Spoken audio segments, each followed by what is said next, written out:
ನೀರಿಗೆ ಸಂಬಂಧಪಟ್ಟಂಗೆ ಈಗಾಗಲೇ ಕಳೆದ 2 ವರ್ಷಗಳಿಂದ ಸರಿಯಾದ ಮಳೆ ಆಗ್ತದೆ. ಎಲ್ಲ ಕಡೆನೂ ಅಂತರ್ಜಲ ಮಟ್ಟ ತುಂಬಾ ಕೆಳಮಟ್ಟಕ್ಕೆ ಹೋಗಿದೆ. ನಾವೇನು ಕ್ವಶನ್ಸ್ ಕಾಲುವೆಗಳ ಮೂಲಕ ಕೆರೆ ಕಟ್ಟೆಗಳು ತುಂಬಿಸಿ ಯಾಕಂದ್ರೆ ಮಳೆ ಬಿದ್ದಿದ್ರು ಕೂಡ ಯಾವ ಕೆರೆ ಕಟ್ಟೆಗಳಿಗೂ ನೀರು ಬಂದಿಲ್ಲ. ಬರೀ ತುಂತುರುವಾಗಿ ಮಾತ್ರ ಬೀಳ್ತಾ ಇದೆ ಅಷ್ಟೇ. ನಮ್ಮ ಮುಖ್ಯವಾಗಿ ಬೇಕಾಗಿರೋದು ಕೆರೆ ಕಟ್ಟೆಗಳು ತುಂಬಬೇಕು, ಅಂತರ್ಜಲ ಹೆಚ್ಚಬೇಕು, ಜನ ಜಾನುವಾರುಗಳ ಅವಶ್ಯಕತೆ ಅನುಗುಣವಾಗಿ ನೀರು ಬೇಕು. ರೈತರುಗಳು ಜಾನುವಾರುಗಳನ್ನ ನೀರು ಕುಡಿಸಕ್ಕೆ ಜಮೀನುಗಳು ಮೊದಲು ಮಾಡ್ತಾ ಇದ್ರು, ನೀರುಗಳಿರ್ತಾ ಇತ್ತು ಕೆರೆಗಳಲ್ಲಿ. ಇವಾಗ ಎಲ್ಲಾ ಕೆರೆಗಳು ಮುಚ್ಚೋಗಿರೋದ್ರಿಂದ ಇದರ ಬಗ್ಗೆ ಗಮನ ಹರಿಸ್ತೀವಿ. ಅಧಿಕಾರಿಗಳು ಇರಷ್ಟಕ್ಕೆ ಕೆರೆಗಳನ್ನ ಹೋಗಿ ಹೊರಗೆ ಕೆಲಸ ಮಾಡ್ತೀವಿ ಅಂತ ಹೇಳಿ ಅದು ಒಂದಷ್ಟು ಕೆಲವು ಇವ್ರು ಮಾತ್ರ ಕರ್ಕೊಂಡೋಗಿ ಕೆಲಸ ಮಾಡ್ತಾ ಇದ್ದಾರೆ. ಇದು ಕೆಲಸ ಆಗಬೇಕು.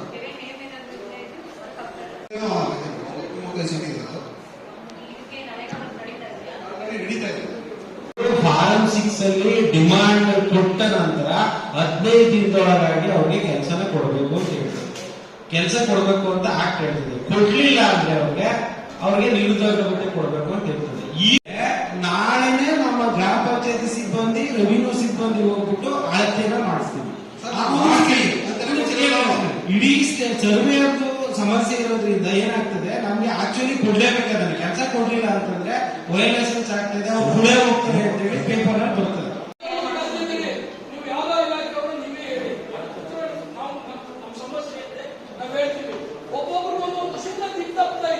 ಅದಕ್ಕೆ ನಾನು ಪ್ರಾರಂಭದಲ್ಲಿ ಹೇಳಿದ್ದು, ನಿಮ್ದು ಏನಿದೆ ಸಭೆಗೆ ಸಬ್ಮಿಷನ್ ಅಥವಾ ನಿಮ್ಮ ಇಲಾಖಾವಾರು ವಿಚಾರಗಳು ಡೈರೆಕ್ಟ್ ಆಗಿ ಸಬ್ಮಿಷನ್ ಕೊಡಿ, ಅದನ್ನೇ ಇಲಾಖೆಯವರು ಚರ್ಚೆ ಮಾಡಿದ್ರೆ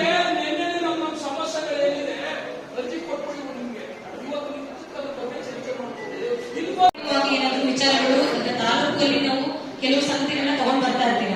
ಆ ಸಂದರ್ಭದಲ್ಲಿ ಈ ಇಲಾಖೆಗಳಿಲ್ಲ, ಆ ಇಲಾಖೆಗಳಿಲ್ಲ ಅಂತ ಪ್ರಶ್ನೆ ಮಾಡ್ತಿರ್ತೀವಿ. ಈಗ ಎಲ್ಲಾ ಇಲಾಖೆಗಳನ್ನ ಕರೆಸಿದೀವಿ. ಆ ಸಬ್ಮಿಷನ್ ಏನು ಅಂತ ನೀವು ಇಲ್ಲಿ ಟಾಪಿಕ್ ಕೊಟ್ಟರೆ ಆ ಸಂಬಂಧಪಟ್ಟವ್ರೆ ಅದಕ್ಕೆ ಏನ್ ಕ್ರಮ ವಹಿಸಿದೆ ಅಂತ ಮಾಹಿತಿ ಹೇಳ್ತಾರೆ. ಅದಕ್ಕೆ ನಾನು ಫಸ್ಟ್ ನಿಮ್ಮಿಂದನೇ ವಿಚಾರಗಳನ್ನ ತಗೊಳ್ಳೋದಕ್ಕೆ ಅವಕಾಶ ಮಾಡಿದ್ದೆ. ನಿವಾರಣಾ ಕಾರ್ಯಕ್ರಮ ಅಲ್ಲ, ಮರುವರ್ತಿ ಕಾರ್ಯಕ್ರಮ ಇದು. ಒಂದ್ ನಿಮಿಷ ಅರ್ಜಿ 1:15ಗೆ ನಾವೇ ಬಂದು ಕ್ರಮ ವಹಿಸಿ ದಾರಿ ಬಿಡಿಸಿ ಬಂದಿದ್ದೀವಿ. ಒಂದ್ ನಿಮಿಷ ಹೇಳ್ತೀನಿ ಕೇಳಿ. ನೀವು ಸಾರ್ವಜನಿಕರಿಗೆ ಹೇಳಿದ್ರಿ ಅಂತಂದ್ರೆ ಉದ್ದೇಶಪೂರ್ವಕವಾಗಿ ಮತ್ತೆ ಮತ್ತೆ ಮರುವತ್ತುವರಿ ಮಾಡ್ತೀವಿ ಆಯ್ತಾ? ನಿಮ್ಮ ಸ್ಥಳಕ್ಕೆ ನಾನೇ ನನಗೆ ನೆನಪಿದೆ.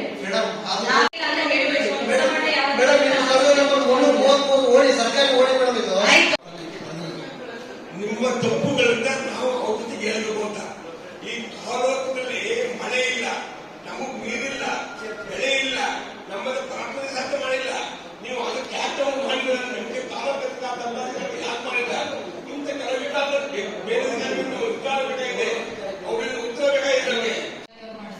ಅಂದ್ರೆ ನಮ್ಮಲ್ಲಿ ಎಷ್ಟು ಗ್ರಾಮಗಳಿದ್ದೇವೆ ನಮ್ಮ ಕೊಳೆಗಾಲ ತಾಲೂಕಲ್ಲಿ, ಅದರಲ್ಲಿ 10% ಅಷ್ಟು ಗ್ರಾಮಗಳನ್ನ ತಗೊಂಡು ಮಾಡಿದಾಗ ನಮ್ಗೆ 7 ಗ್ರಾಮಗಳು ಬಂತು. ಆ 7 ಗ್ರಾಮಗಳಲ್ಲಿ ನಮ್ಗೆ ಆವಾಗ ಆ ಇದ್ರಲ್ಲಿದ್ದು ಮುಸ್ಕಿನ್ ಜೋಳ ಮತ್ತೆ ರಾಗಿ ಬೆಳೆ ಇತ್ತು, ಮತ್ತೆ ನೆಲಗಡಲೆ ಇತ್ತು.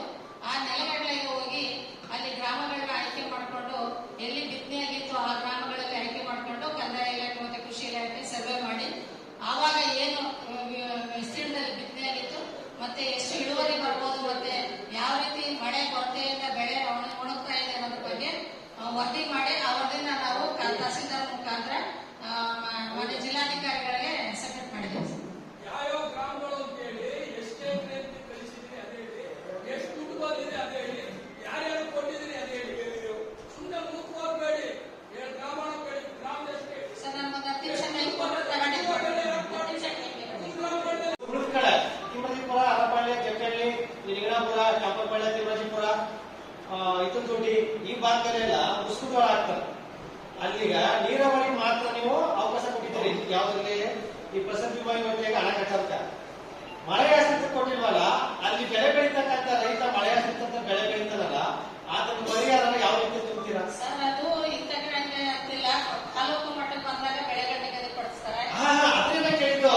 ಈಗ ಇಂತಿಂತ ತಾಲೂಕಿಗೆ ಇಂಥ ಗ್ರಾಮದಲ್ಲಿ ಇಂಥದೇ ಬೆಳೆ ಬೆಳಿಬೇಕು ಅಂತ ಸರ್ಕಾರದಲ್ಲಿ ಏನಾದ್ರು ಯೋಜನೆ ಆಗಿದೆಯಾ ಅಥವಾ ಆದೇಶ ಆಗಿದೆಯಾ? ಸೀಸನ್ ಅಂತ ಹೋಗುತ್ತೆ ಸರ್, ಆದೇಶ ಏನಿಲ್ಲ. ಸೀಸನ್ ಅಲ್ಲ. ಈಗ ಮೊನ್ನೆ ಹೇಳಿದೆ, ಇಲ್ಲಿ ಕುಸ್ಕಿ ಜಮೀನಲ್ಲಿ ಅನೇಕ ಜನ ಮುಸ್ಲಿಮರು ಬೆಳೀತವ್ರೆ. ಅವ್ರು ಸರ್ಕಾರದ ಯೋಜನೆಗಳು ತಲುಪೋದು ಬೇಡವಾ? ಸರ್ ಈಗ ಕೊಳ್ಳೇಗಾಲ